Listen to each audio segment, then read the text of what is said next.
Hello दोस्तों, क्या भारत में स्वघोषित गुरु प्रदीप मिश्रा जंगल की आग की तरह अंधविश्वास फैला रहे हैं? क्या वे अपने चौंकाने वाले बातों और प्रथाओं के साथ हजारों लाखों अनुयायी बना लिए हैं जो आंख बंद करके उनकी हर शब्द का पालन करते हैं? क्या प्रदीप मिश्रा ये दावा करते हैं कि उनका दिया हुआ रुद्राक्ष पानी में डालकर उस पानी को पी ले तो बीमारियां ठीक हो जाती है? तो आइए दोस्तों, कुछ पॉइंट से समझने का प्रयास करते हैं कि बाबा के इन चमत्कारों के पीछे कितना काला सच छुपा हुआ है। रुद्राक्ष का जल मात्र पीने से रोग समाप्त होते हैं, वो औषधि। क्योंकि मेरा वीडियो डाला गया है यूट्यूब पे, थोड़ा गलत तरीके से डाला गया है, आप देख सकते हो इस चीज को। तो मेरे क्लाइंटों पे असर पड़ रहा है इस चीज वीडियो से। काहे मार लो 2-4 थप्पड़ हमें। नहीं, पंडित प्रदीप मिश्रा का जन्म 1980 में मध्य प्रदेश के सीहोर नामक गांव में हुआ। उनका उपनाम रघुराम है। उनके पिता का नाम रामेश्वर मिश्रा है, जो गरीबी दूर करने तथा परिवार का खर्च चलाने के लिए चने का ठेला लगाते थे। जब प्रदीप मिश्रा बड़े हुए थे, उनकी गांव की एक महिला ने उन्हें कथावाचक बनने के लिए प्रेरित किया और वे इंदौर गए। वहाँ पे उन्होंने बिठलेश राय काका जी नामक गुरु से दीक्षा प्राप्त की और पुराणों का ज्ञान प्राप्त किया और कथा वाचन शुरू किया, पर उतनी चली नहीं। और फिर बाबा जी यहाँ से अपने कथा वाचन को चमकाने के लिए, जल्दी से नेम फेम के लिए कुछ ट्रिक्स का इस्तेमाल किया। वे लोगों के डर का फायदा उठाने लगे।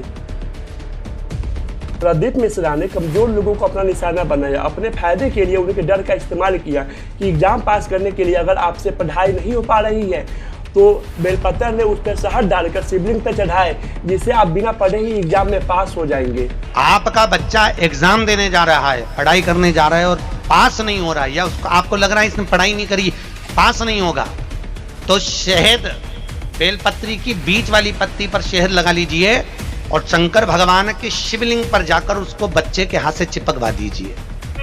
बच्चे ने भले पढ़ाई नहीं करी हो पूरी साल, पर बच्चा उस सब्जेक्ट में जिस दिन वो बेलपत्री चिपका कर आएगा, उस दिन उस सब्जेक्ट में बच्चा पास होकर ही रहेगा।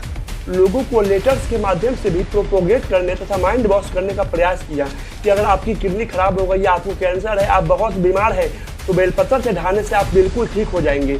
ये उनका अद्भुत विज्ञान है। और प्रदीप मिश्रा इतने बड़े डॉक्टर है कि देश के बड़े बड़े डॉक्टर भी उनके सामने शर्मिंदा है। बाबा इतने बड़े साइंटिस्ट है कि महिलाओं की पीरियड से जुड़ी समस्या भी बेलपत्र से ठीक कर देते हैं। नारी का रजो धर्म का कोई तकलीफ चल रही हो, रजो धर्म से जुड़ी हुई कोई रजो धर्म के समय पर अगर तकलीफ है और उधर से जुड़ी हुई या भीतर एक बच्चादानी के अंतर्गत कोई गांठ पड़ जाती है या डॉक्टर ऑपरेशन का बोल देता है,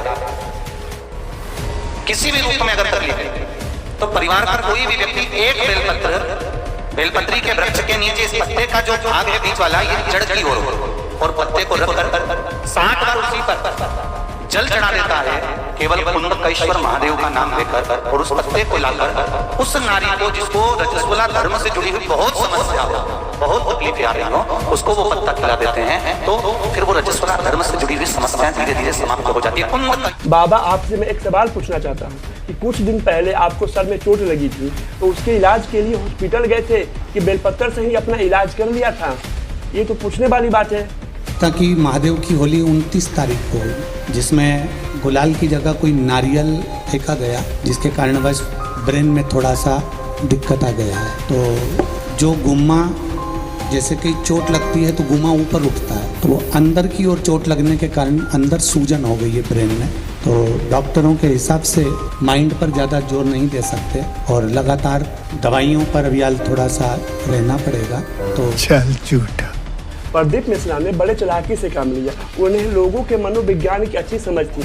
उन्हें पता था कि लोगों की लाइफ में कुछ ना कुछ समस्याएं हैं जिससे वे जल्दी से जल्दी निकलना चाहते हैं, और वे सुख शांति के तलाश में बाबा तक पहुंच गए।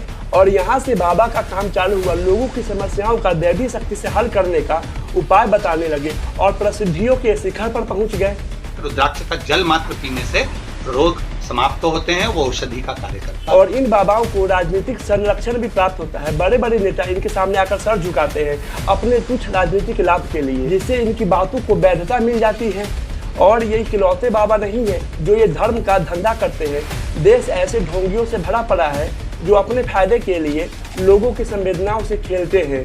अभी हाल ही में एक महिला ने बाबा अनिरुद्धाचार्य पर आरोप लगाया कि उनकी टीम के द्वारा उनके द्वारा पूछे गए सवालों को गलत तरीके से दिखाया गया और गलत थंबनेल लगाकर यूट्यूब पर पोस्ट कर दिया गया, जिसकी उनकी छवि खराब हुई और उनके काम पर भी इफेक्ट पड़ा।